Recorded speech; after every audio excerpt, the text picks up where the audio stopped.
Hey folks, this is Rhykker, and today I want to tell you about a Grim Dawn mod that I am absolutely loving, and it effectively is a remake of Diablo 2 inside Grim Dawn. The mod is called Reign of Terror. I'll have a download link in the video description below, and this is a fantastic labor of love that lets you play through all 5 acts of Diablo 2 inside Grim Dawn, and even more. It's got all the quests from acts 1 through 5, it's got all the Diablo 2 classes, all of their skills, most of the Diablo 2 set and unique items, and there's even Ubers and a cow level.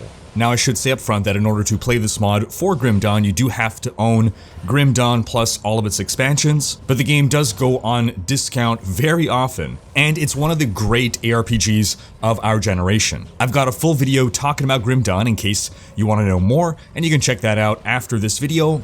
I'll have a link to that in the video description. Now, one thing I should stress here is that this does not feel exactly like playing Diablo 2 but in 3D.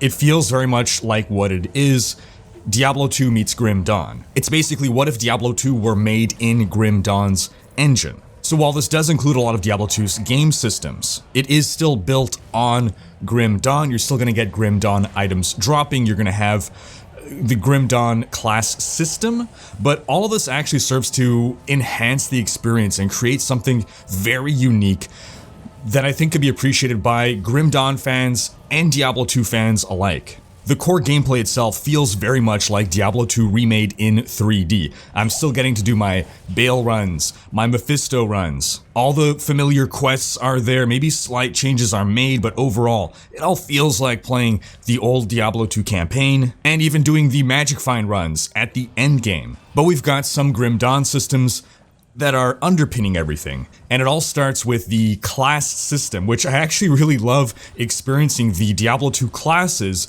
within the Grim Dawn class system. So as an example, let me introduce you to my character here in the Rogue Encampment. Very familiar, Warreeve and Deckard Cain and Cassia, and who's over here, of course, Akara. So in the Grim Dawn class system, you're actually picking 2 classes. Now, you can still pick from the Grim Dawn classes because this is a Grim Dawn mod. So, whatever you're doing, you're building some class combination. You can't just be one class.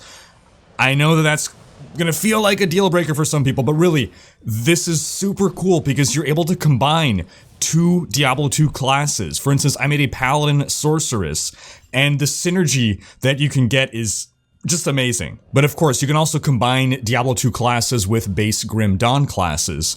So Grim Dawn itself has, for instance, a Necromancer, so you can be a D2 Necromancer plus Grim Dawn Necromancer if you just want to be full Necro, for instance. So what you're seeing here, this is the Grim Dawn skill tree setup, but all of these abilities, these are your familiar Paladin skills. So what skills have I taken here? I've got Conviction. This is an aura that's going to reduce enemy elemental resistances. Then I've got Holy Shield. This gives me plus 100% to all damage. Nice buff. And that's basically the Paladin stuff that I take to then supplement my Hydra Sorceress build. So my main ability here is Hydra. You're seeing me run around and summon the Hydras. It's a pretty passive play style in that I'm just running around summoning Hydras, herding monsters into my Hydras. My little fire pets are doing all the damage. And then I'm just running a litany of buffs. I have Enchant. This gives me 240% elemental damage, so bumping up my fire damage there. I've got a couple points in Warmth to help my mana regen. I've blasted the heck out of Fire Mastery for more fire damage. I blasted Cold Mastery for the defensive bonus to my Cold Resist, but also for that 13% skill cooldown reduction so that I can pump Hydras out faster. Then I got a little bit of Lightning Mastery right now, more lightning resistance, as well as some reduced skill mana cost so that I could be pumping my teleports more often. Of course, here we got Teleport, the Sorceress staple. Then defensively, I got my Energy Shield, gives me some nice damage absorption. And then I've also blasted Frozen Armor. This gives us lots of armor. This gives us some freeze retaliation. And we're supplementing that a little bit with Shiver Armor, a little bit more armor, a little bit more crowd control. And then Chilling Armor. Again, a little bit more armor and also shooting off an Ice Bolt if we're hit. And that's basically the skill setup of this build. But then we have items as well, of course. And right away, the Oculus, plus 3 to all sorceress skills, 97% elemental damage, and Rune Words are in this and actually a blast to use thanks to the Grim Dawn mechanics. We'll show you how to make a Rune Word in a moment here, but on my helm here I've got Lore, +1 to all skills. My shield, Spirit, +2 to all skills. My chest, Enlightenment, +2 to all sorceress skills, +1 to warmth. I got a Bulkathos wedding band, +1 to all skills. I've even got IK boots, just because I want the move speed. I'm not really using them other than that, but if I was a barbarian, I'd be getting +2 to Frenzy, Berserk, Whirlwind. Over here in my inventory, you can see I got Trangul's Guise, right? It's Trangul, old school, not Tragul. So all the old sets are in there. Taking a look at these other items here, you can see these are Grim Dawn items. These are just rare items, right? They have affixes, and for the most part, it's the Grim Dawn affix system. So I actually kind of like the integration of Diablo 2 and Grim Dawn items together. In general, the Diablo 2 ones are better, but there's the Grim Dawn stuff to fill in the gaps, to pad things out. This, for instance, this quilted armor, this is an example of a crafting base that you're going to use with Rune Words. And so how do we craft Rune Words? Well, we open our inventory, we got our Haradra cube here, we right-click it to deposit it on the ground, and then we click it to open it, and it's all conveniently placed. You don't have to go out of the game and look up the recipes. Here you can see exactly. Sort by item type, look at what you need to create a certain rune word. Ancient's Pledge, well, these are the runes you need. Shows you how many you have. This is,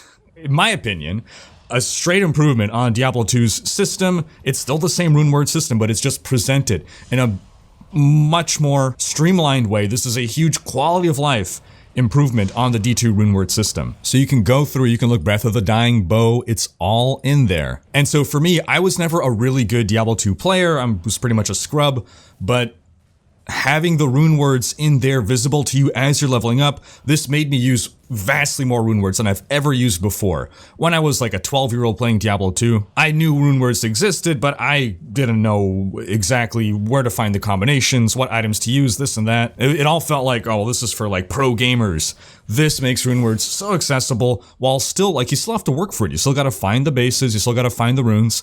I must say that it is easier. I think it feels easier to find the necessary items to craft the rune words. I could be mistaken about that, but regardless, a lot of the base of Grim Dawn is very similar to Diablo 2. You got your attributes, you got your resistances. They toss in even more resistances in Grim Dawn, and then Grim Dawn's own crafting system. You can see here this little object in the bottom right corner. This one here as well. So there's all these little crafting components that you find that you can augment onto your gear to supplement your gear. So for instance, on these pants, I've added the Silk Swatch component, which adds 18% pierce resistance and bleeding resistance. So you can pretty much add one of these on every item to, try to fill in the stats that you need or that you're looking for. It felt like it fit in really well with the base D2 system and the base D2 items. Like here we have a perfect ruby from Diablo that I've put in there. Again, though, generally it feels that the Diablo 2 stuff is the better options or the more powerful options. The Grim Dawn stuff is there to supplement, not to overpower, not to overtake. So it still very much feels like Diablo 2 is front and center. The Diablo 2 stuff is what gets the spotlight. It also has the D2 followers. I will say, in all fairness, one of the weaknesses, if you want to put it that way, of this mod is that you don't get an actual follower to equip stuff on. The way the follower works is that you equip it on your skill bar down here, and it has abilities, and that's pretty much it. It's like a summonable pet, but you can't actually put gear on it. It's not a big deal to me, but I do have to throw that in as a bit of honesty that yes, it lacks the ability to kit out your follower with specific gear that you would kind of do in Diablo 2. As a quality of life thing, however, if your follower dies, you don't have to go buy a new follower, you just wait for the cooldown and then you summon the follower again. You're probably noticing as well, Grim Dawn has a couple extra itemization slots here. We've got a medal, we've got a relic. These are from Grim Dawn systems. And basically the medal is what replaces your charms. So you're not seeing charms in my inventory. You can pick one charm and it would go in the medal slot. I should mention as well for Grim Dawn players that the devotion system is still in the game, and it's exactly like Grim Dawn's devotion system. There's no changes that have been made as far as I'm aware, because Diablo 2 had nothing like this. So for Diablo 2 players, the devotion system in Grim Dawn is just another way to customize your character. As you level up, you're going to be getting more devotion points that you can then allocate and reallocate within these different constellations. And these will give you different buffs, so depending on what kind of stats you're looking for, you can build towards them. In some constellations, in order to get to the final node, you have to build up to it. And once you complete a constellation, you also get a bonus. This adds to what are called affinities over here, and certain constellations require a certain amount of affinity in order for you to start putting points into that constellation. So there are sort of tier 1 beginner constellations that you start out with before building your way outward towards the more powerful constellations that have greater requirements. So for those who have Grim Dawn and you have all the expansions, I highly recommend you check out this mod, whether you're a D2 fan or not. If you're a D2 fan, look into Grim Dawn. Grim Dawn is an ARPG that is closer to Diablo 2 than Diablo 3 is, so it might be more your speed, it might be more up your alley. Again, I'll drop a link to my Grim Dawn video in the description below. And that's gonna wrap up this video. Thanks for watching. Special thanks to my Twitch, Patreon, and YouTube supporters for making these videos possible. If you like what you see on this channel and want to support the creation of more content, you can consider pledging on YouTube or Patreon and unlocking behind-the-scenes content, monthly virtual hangouts, and more. If you enjoyed this video, please share it. Check out these other videos and subscribe to join Rhykker's Raiders for more ARPG content.